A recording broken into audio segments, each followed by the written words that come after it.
Yesterday, Sayadaw explained 3 kinds of characteristics.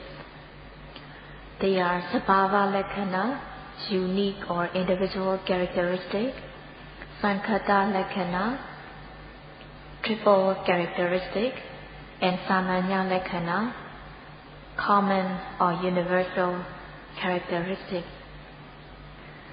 Sabhava Lakkhana, unique or individual characteristic means that in every Nama Rupa phenomena which really exists, which really is present, these Nama Rupa phenomena which really exist, they have their own unique characteristics, they have their own intrinsic nature.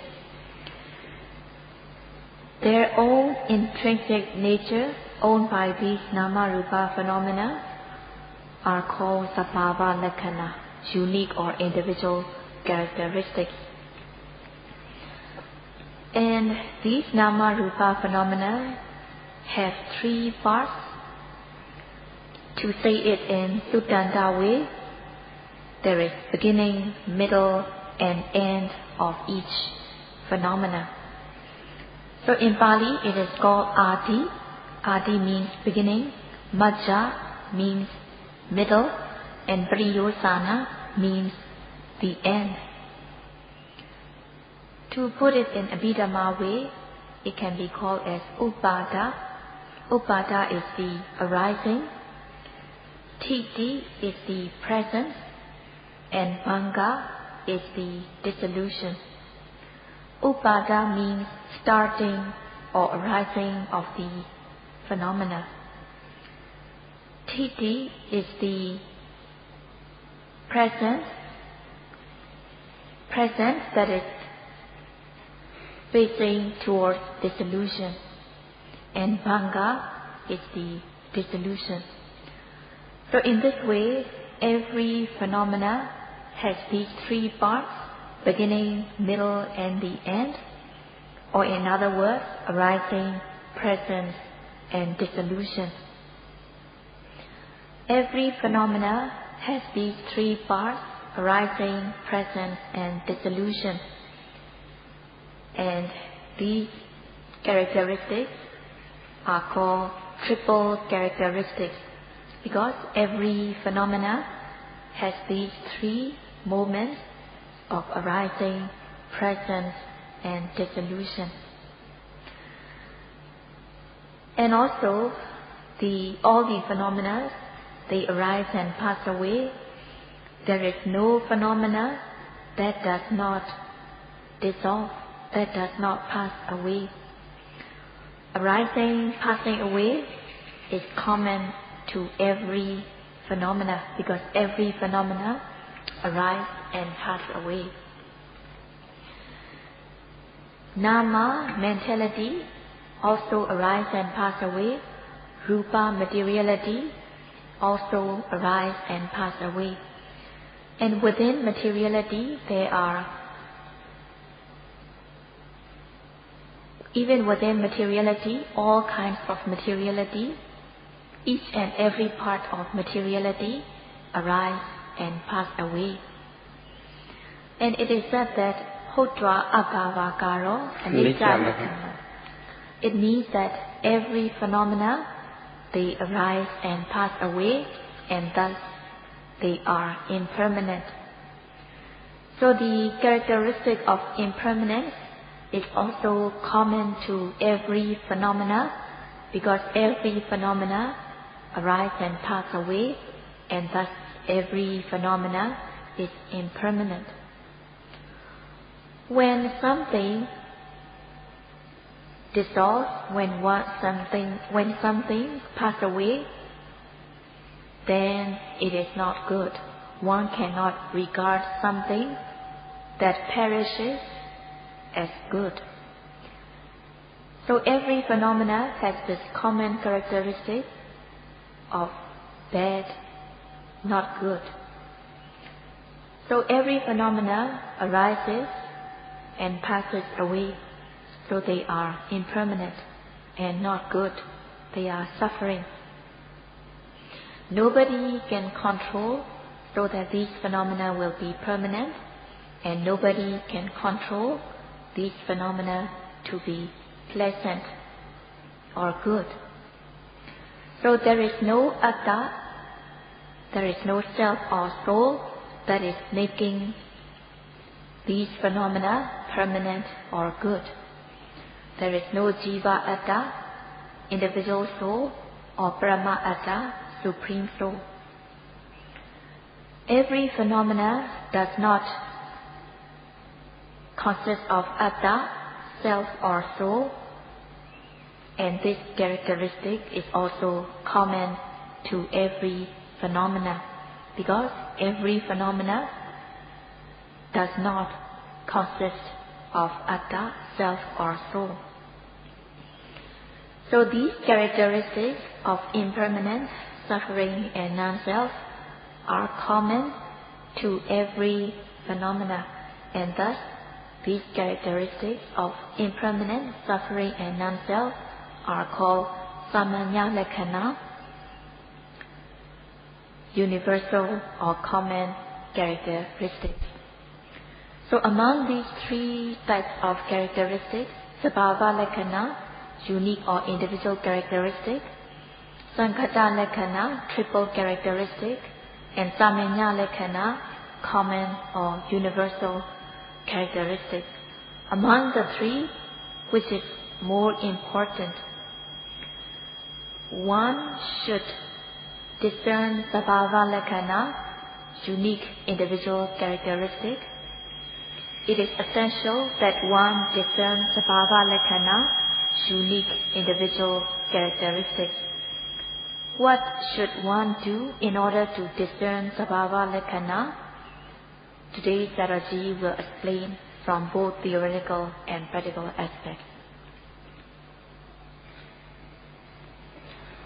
When practicing Satipatthana meditation, one has to practice according to the law.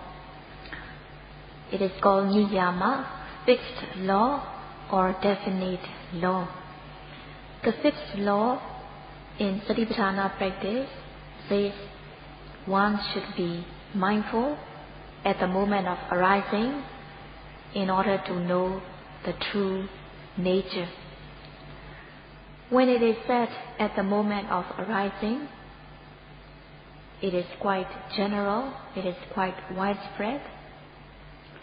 The material phenomena arises in the form of rising, falling, sitting, touching, bending, stretching, opening and closing of the eyes, blinking, lifting, moving, placing, standing, and so on. So one should be mindful at the moment of rising, at the moment of falling, at the moment of sitting, at the moment of touching, at the moment of bending, stretching, at the moment of opening, closing the eyes, at the moment of blinking, at the moment of lifting, at the moment of moving, placing, standing. So the term at the moment of rise, at the moment of, so one should be mindful, even delicate small movements such as opening and closing of the eyes, blinking, and so on. At the moment of arising, it is quite widespread and general. It means that one should be mindful at the moment of every rising, falling, sitting, touching, bending, stretching, opening, closing of the eyes, blinking, lifting, moving, placing, and so on. One should be mindful at the moment of arising when the object is present. So when noting the object, one should use paññatti way, naming, labeling as rising and falling. So one should note by using mental labeling, rising and falling, and this rising, falling is paññatti. And also, one sees the manner of movement of rising, falling. Because the mind is so much used to falling on the concept, at first the yogi knows the concept, such as form or shape of the abdomen, or mode or manner of moving. So at first one does not see the true nature right away, but one sees the paṇḍitā concept of form or shape or manner of movement. So at first what one comes to know is mixed with paṇḍitā concept. But later on, when one is mindful, one discerns the true nature, such as stiffness, tension, movement, and so on. It is said that Kaye Kayanupassi Viharati. Buddha said that when observing the Kaya, one should be mindful of it as Kaya. And when doing walking meditation, it is said that Gacchando wa Gaccamiti Pasanati. One should observe when walking as walking. So it is a fixed law, it is a definite law that one should be mindful at the moment of arising of these objects. Only if one is mindful at the moment of arising, samadhi, concentration, will develop, and thus one will come to know the true nature. So these movements, each of these movements of rising and falling involves true nature, the true characteristics. And when noting the object by mental labeling, this mental labeling is paṇḍitā concept, but one should use mental labeling at the beginning of the practice. And also there is another law in practicing Vipassana meditation. Buddha said, Bhutam Bhutato Passati, which means one should observe things in the way they really are. Bhuta means things or phenomena that really exist or that is really present. Mental and physical phenomena arise due to their relevant cause, and these phenomena can be known by the person. So these phenomena could be known by one's knowledge, and thus these phenomena are said to exist. Bhuta is defined as Vichamana, which means phenomena that really exist. Bhuta means the three aggregates which really exist, which are really present.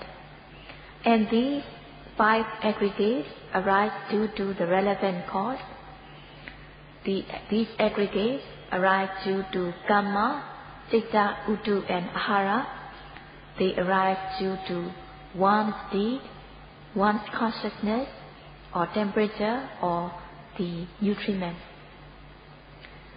So one should be mindful of these five aggregates in the way they really are.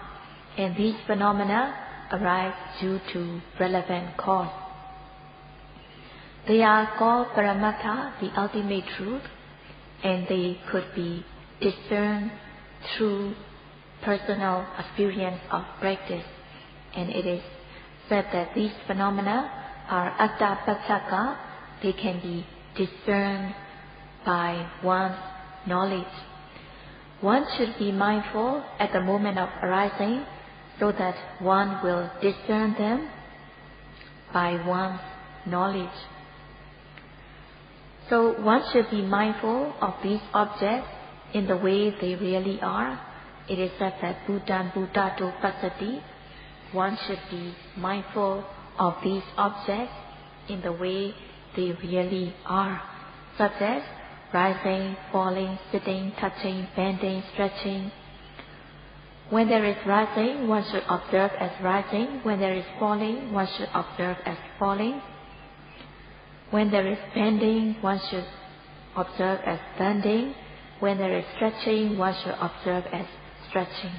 And Sayadaw says it is easy, just observe these objects in the way they really are.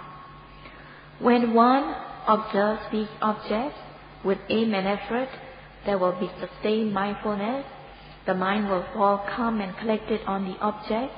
There will be Khanika Samadhi, momentary concentration. And when momentary concentration becomes strong, at first one comes to know the form or shape of the abdomen when noting rising, falling.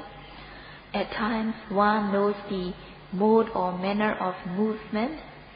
And later on, when Khanika Samadhi becomes strong, one comes to see the true nature, such as stiffness, tension, movement in rising of the abdomen. How can one know these objects? It is said, Salakhanato, Samanyalakhanato. At first, one discerns Sabhava Lakhana, unique or individual characteristics, such as stiffness, tension, movement, warmth, heat, cold, and so on. After one discerns unique characteristics such as stiffness, tension, and so on, later on one sees the Samanya Lakhana, common or universal characteristics of impermanent, suffering, and non-self. Sayadaw gives an example of closing the hand. At first, one's fingers are stretched, and one slowly closes the stretching fingers to make into a fist.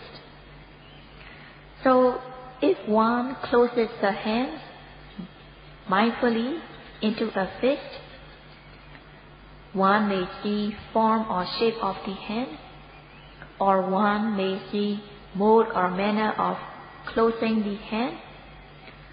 Form or shape of the hand or the manner of closing the hand is paññatti, concept.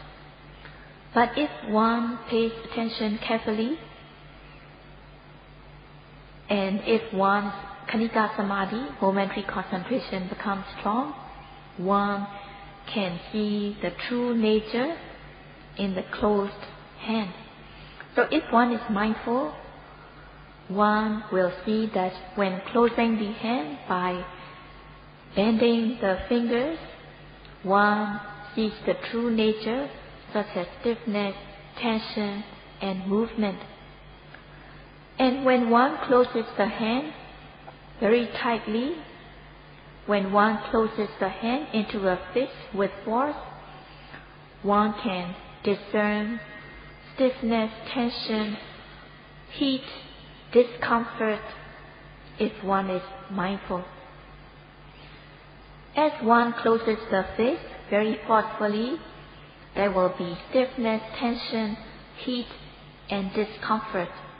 And because there is so much discomfort, one wants to get out of it, and one wants to relax the hand. The intention to relax the hand will take place, and one relaxes the hand by opening the fingers slowly. And when the fingers are opened slowly, then there will be relaxation, movement, and the hands will become relaxed.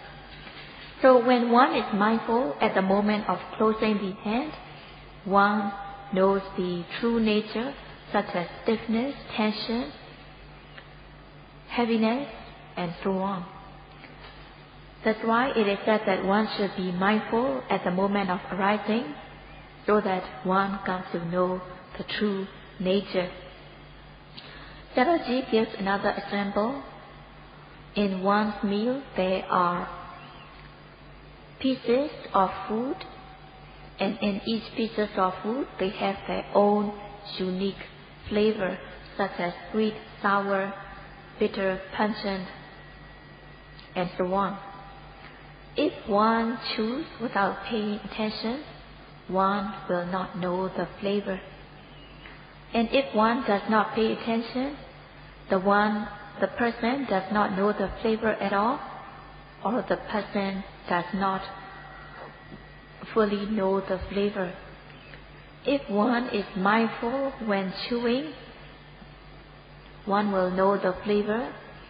If the person chews once carefully, one will know the flavor once.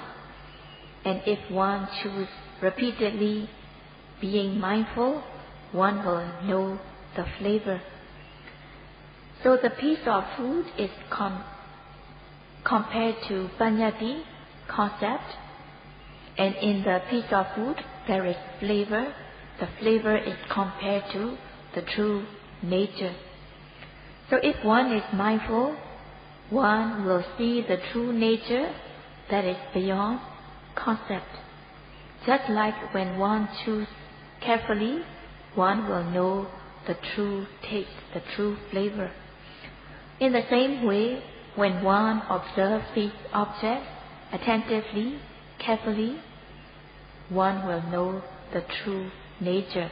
That's why it is said one should be mindful at the moment of these arising of these objects.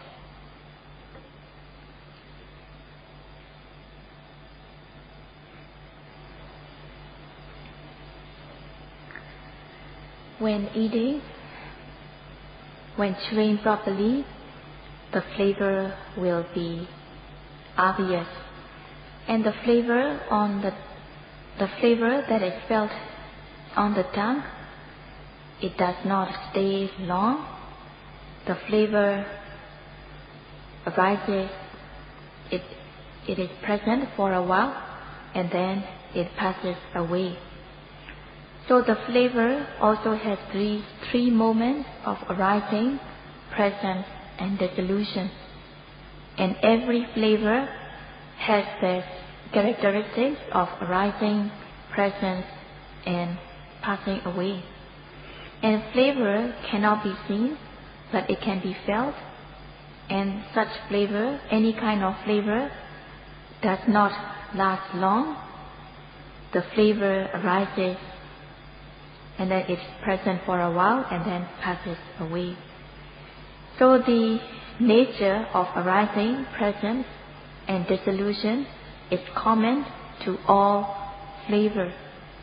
In the same way, sabhava lakkhana, unique individual characteristics, also they arise and then they are present for a while and pass away. Whatever object that arises in the body, whatever phenomena that arises, has their three. Only if one discerns the true nature, then, in order to know the true nature, one should be mindful at the moment of their arising. Only if one sees the true nature, one will also see or discern sankhata, arising, presence, and dissolution. Just like when the taste arises and present and dissolve on one's tongue. In the same way, the true nature also has these three moments of arising, presence, and dissolution.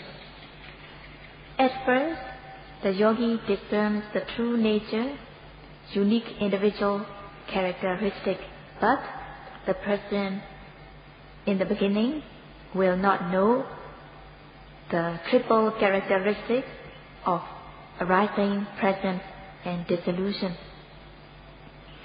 At first, yogi knows the unique or individual characteristics, and at this stage, yogi only sees the middle and not the arising or dissolution.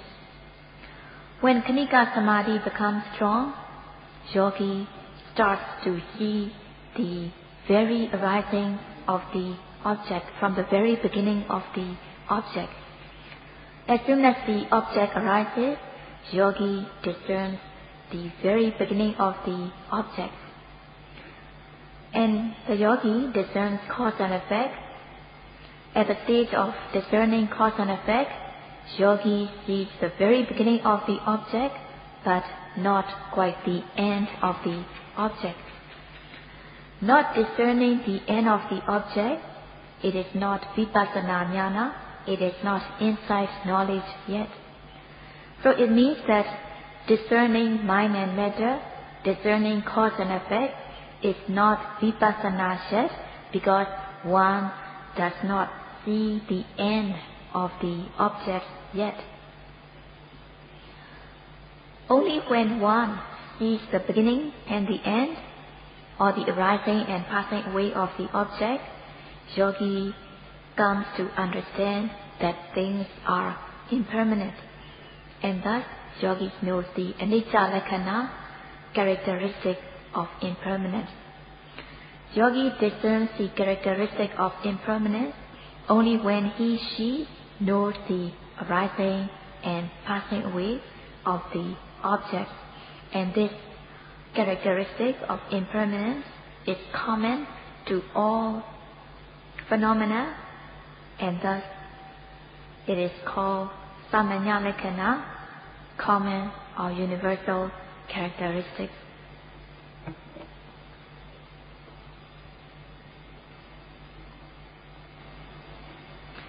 One should be mindful so that one comes to know the true nature. When one sees the nature again and again, then one's khanika samadhi, momentary concentration, will become stronger. When khanika samadhi, momentary concentration becomes strong, one sees the three parts, the beginning, middle, and the end. In other words, the arising, presence, and the dissolution. Only if one sees the three parts, beginning, middle, and the end, or the arising, presence, and dissolution, one develops vipassana. So one should see especially the dissolution, the passing away, in order to develop vipassana. So the three moments, the three parts, the beginning, the middle, and the end, the true nature has these three parts, beginning, middle, and the end.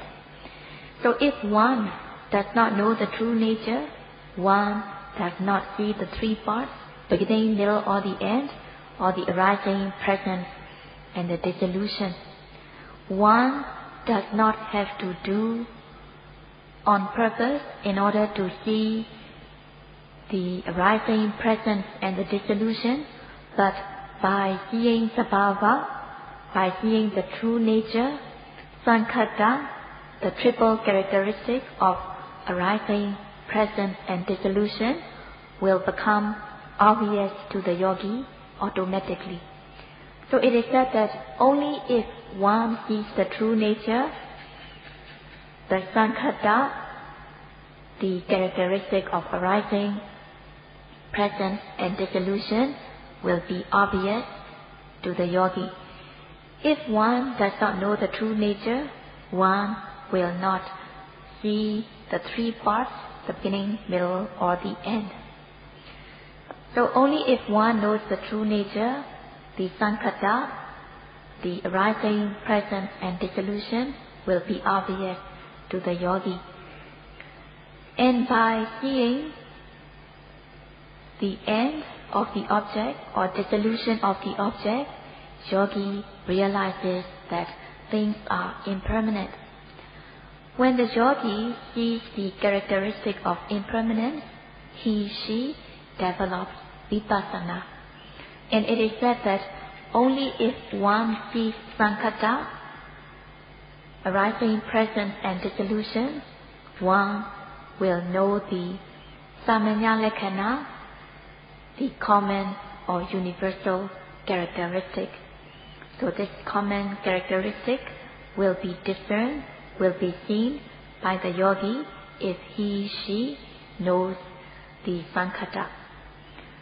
So one should first see the true nature, sabhava, and by seeing sabhava arising and passing away, one sees the common characteristic of impermanence, and thus yogi develops vipassana. What is most important is that yogi should know sabhava, yogi should know the true nature, yogi should know the unique individual characteristic, and also yogi should know the samanya lekhana, common characteristic of impermanent suffering and non-self. In order to know the true nature, one should observe at the moment of arising. Yogi should note the object as soon as the object arises, so that one's noting will be effective, and thus yogi will know the true nature. In order to know the true nature, one should not be thinking, but one should right away note the object as soon as the object arises.